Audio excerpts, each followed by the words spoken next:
And all the Pac-12 fans are going to be going, suck it, Big 12 and ACC. See, we told you, we're not dead. We're on the forefront of this. We're the cutting edge. Da da da da da da.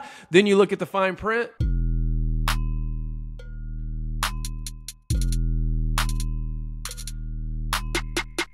What's up, everybody? It's Trey Smith with College Game Time, back with another College Game Time YouTube video. I know I said I was going to take the weekend off and probably just do a film session here or a short there.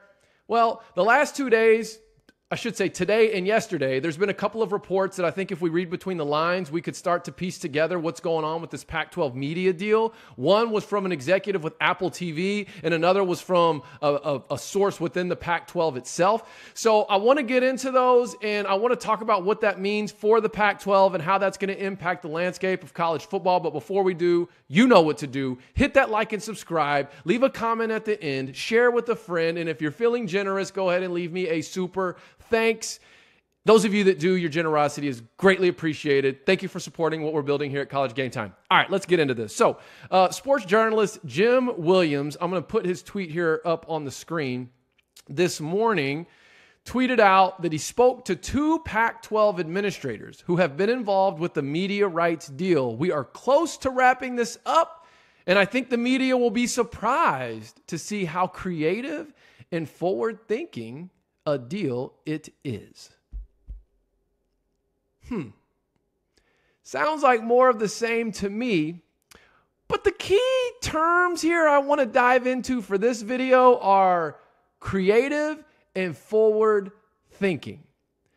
That sounds like a really nice way to say something that's not going to be very good, but it has the potential to be great. Let me clarify what all that means, what I mean when I say that. So when I hear creative and forward thinking, there's three things that come to mind. And before I say what the three things are for me, I would love to get your feedback in the comments. I am not like a media deal negotiator expert, okay? I'm a college football fan. I want to talk football. I want to talk college sports. I want to talk teams. I want to talk players. I want to talk coaches. But all this realignment media stuff is just so hot right now, and it's that window of time where it's like, man, we got to find anything to talk about because it is talking season. We got media days right around the corner, but this is where we're at. So I say all that to say, if you have some expertise in that realm, feel free to chime in the comments. We've been having some great discussions on this channel with the past few videos over the past couple of weeks, and I just want to keep that going. But for me, creative and forward thinking, the first thing that comes to mind is obviously streaming. I said it on a video 2 weeks ago that the Pac-12's best option at this point is Apple TV. Apple is also the other thing that comes to mind as it pertains to streaming when I hear creative and forward thinking. Who is the most creative and forward thinking entity in the world? Apple.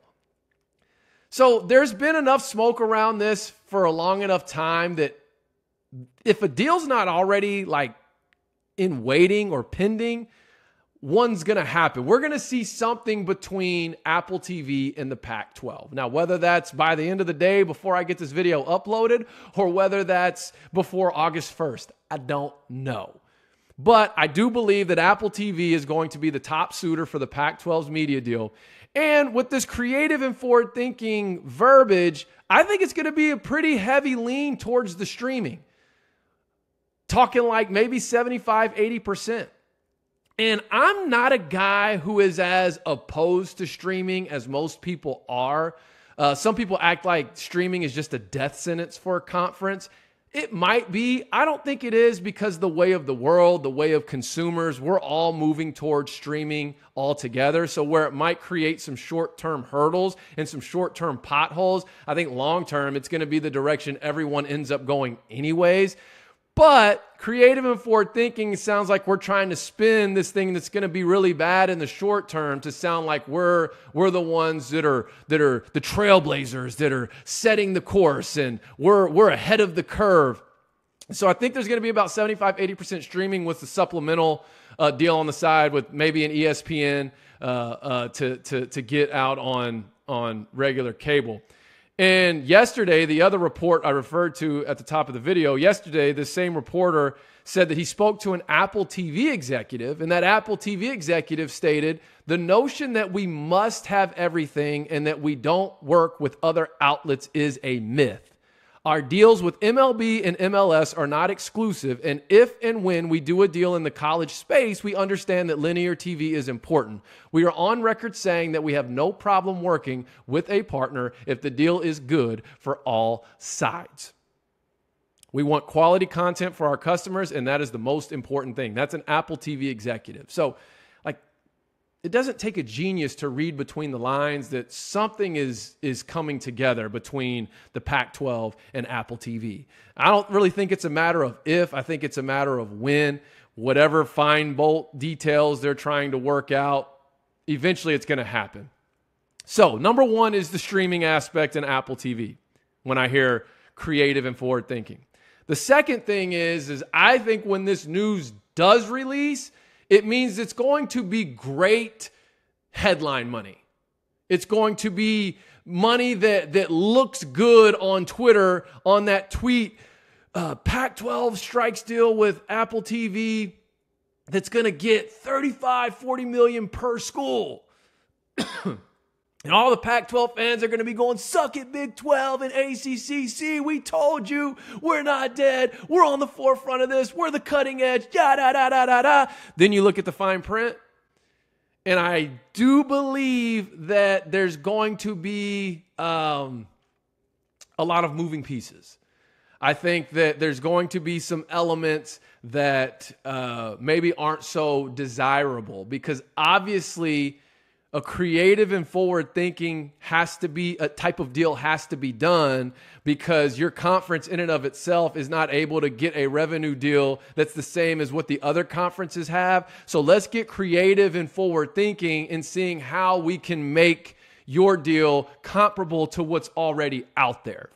So I think it's going to be a really good headline, but then when we look at the fine print, it's going to be a little bit different story, which leads me to my third and final point for this video, which is risk.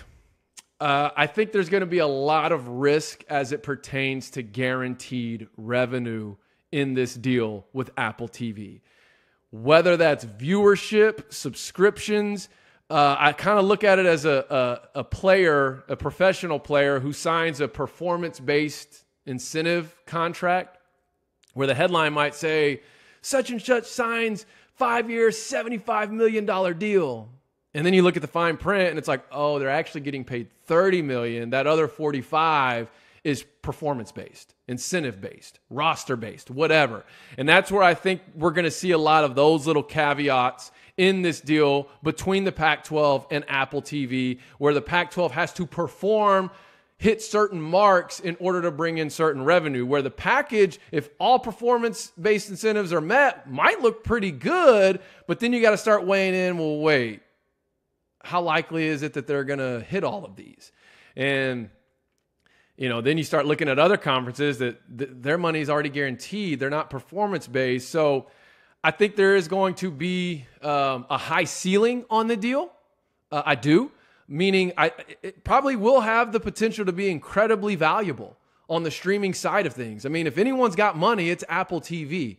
However, I think the floor could be incredibly low as well. And the question is, will it be enough to sustain the teams that are currently in conference? And I'm mainly talking about Colorado and Arizona, who I believe have one foot out the door already. Not saying they're leaving, not saying they're jumping ship, even though I have heard that one of those teams is like just, it's only a matter of time. Not saying that's the case, just saying I do believe both of those schools have one foot out the door and then waiting on this official document to come across their desk to make a decision on, okay, are we staying or are we leaving? So what does all this mean? Well, it means exactly what I said 2 weeks ago. I put it on the thumbnail. Deadlines make deals. That's the old Jerry Jones quote. And that June 30th deadline with San Diego State that I talked about 2 weeks ago, it's gotten a lot hotter over the last week and a half. And allegedly, the Big 12, I'm not confirming this. I have not confirmed this. I've heard this, that there is a supposed July 1st deadline for Pac-12 teams to make a decision if they want to jump ship to the Big 12. I believe Baylor's AD was on a radio show recently saying that, oh, no, there's no deadlines for our expansion. Of course he's going to say that. So I don't really know if that's one as well, but I know that June 30th for the Pac-12 that's a hot deadline. Will this deal get done by then? I think it will, because I do believe the Jerry Jones quote, deadlines make deals. If it doesn't, I think we're going to see some teams leaving. But let me know in the comments what you think. Do you think this is going to be a good deal? Do you think it's Apple TV? I mean, I feel like with everything we have in front of us right now, it doesn't take a genius to piece together that the Pac-12 and Apple TV are going to come together on something. But let me know your thoughts in the comments. Let's keep the discussion going. I appreciate you for watching on this Saturday afternoon. That's it for me, Trey Smith with College Game Time.